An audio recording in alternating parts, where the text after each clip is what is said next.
aqui para dar continuidade na exposição das 7 palavras ditas por Cristo naquele dia, lá há 2000 anos atrás, enquanto ele estava sendo martirizado, enquanto ele estava sofrendo, enquanto ele estava morrendo pelos meus e pelos seus pecados. Enquanto ele estava sendo obediente àquilo que o Pai determinara que ele fizesse. Que ele cumprisse o sacrifício expiatório pelos pecados daqueles os quais o Pai lhe deu. E essa palavra, e essa segunda palavra, está registrada no Evangelho de Lucas, no capítulo 23, no versículo 43. E ela diz: hoje estarás comigo no paraíso. Essa palavra é rica e cheia de significado, cheia de esperança, porque ela nos remete à salvação que nós temos nele. Salvação esta porque nos aponta para um futuro diferente do qual nós vivemos hoje. E ele começa desde lá do dia em que ele foi preso. Enquanto ele estava comemorando a Páscoa com os seus discípulos, ele já anunciara que era necessário que ele morresse, e ele instituiu a ceia, dizendo, mostrando o pão como seu corpo, o vinho como seu sangue. Logo depois, naquele mesmo momento ali, devido a uma traição, ele foi preso. Foi chicoteado, sofreu, foi humilhado durante todo o dia e foi condenado. Foi condenado à morte sem ter pecado algum. O Evangelho relata, como nós vimos na primeira palavra, que mesmo diante de tudo isso, ele ora ao Pai e pede que o Pai perdoe a todos aqueles que estavam lá. E agora, nessa segunda, nós vemos além de Jesus, nós vemos 2 personagens, 2 malfeitores, como está dizendo o Evangelho de Lucas. Um de um lado e outro de outro. Eles estavam ali, diferente de Jesus, porque eles eram culpados. Eles tinham culpa, eles tinham cometido crime e por isso estavam ali. O Evangelho de Mateus diz que ambos estavam blasfemando contra Cristo. Mas o relato de Lucas diz que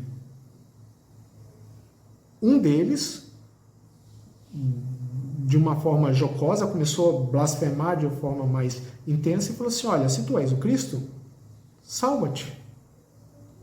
E salva nós também, desce da tua cruz. O segundo, que a gente viu, que o relato de Mateus estava dizendo que também estava blasfemando, teve uma posição diferente. A gente não sabe o que aconteceu, mas ele mudou a sua atitude para com Jesus. E o Evangelho relata que ele repreendeu o outro que estava falando. Repreendeu dizendo: olha, você não teme a Deus, e reconheceu que em Cristo estava o próprio Deus. Que Cristo, que estava ali sem ter pecado nenhum, estava morrendo. Diferente dele próprio, que estava ali por culpa, porque ele realmente tinha cometido alguma coisa. Um detalhe interessante é que ambos, tanto um quanto o outro, eles eram culpados. Mas não era só eles dois. Todos nós somos culpados diante de Deus.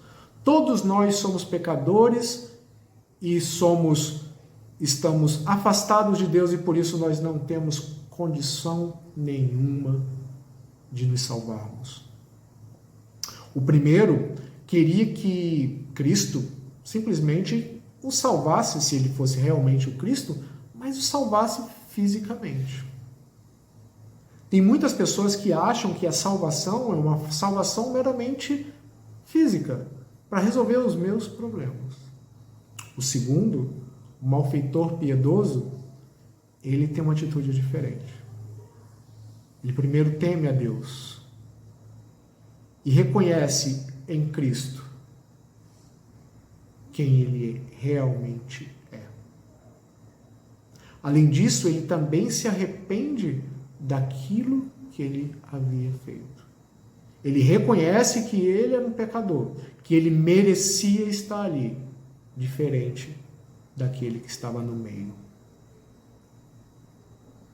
E aí ele continua. Ele se dirige a Deus, faz uma oração a Cristo, e pede: Senhor, lembra-te de mim quando vieres com teu reino.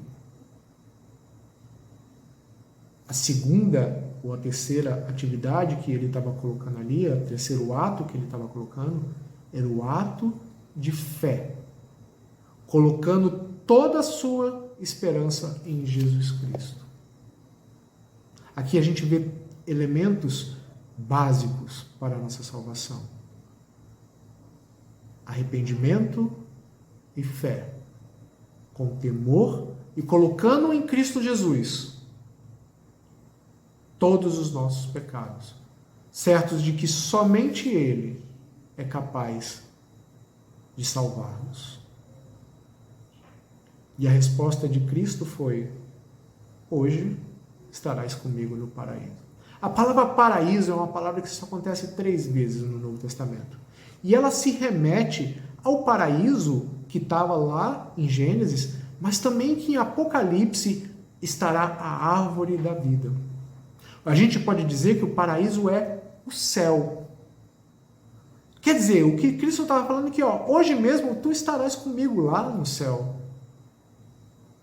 Note que não há um espaço ou um local intermediário, não há um purgatório, ou não há um sono e depois vai acordar quando Jesus voltar. Não, hoje estarás comigo no paraíso. A esperança colocada era numa vida futura, numa vida onde que não haverá mais dor, não haverá pecado, não haverá ranger de dentes.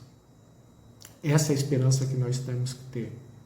Quando nós depositamos a nossa confiança completamente em Jesus Cristo, arrependemos-nos do nosso pecado e que confiando que só nele nós temos a salvação, somente Ele é poderoso para nos salvar.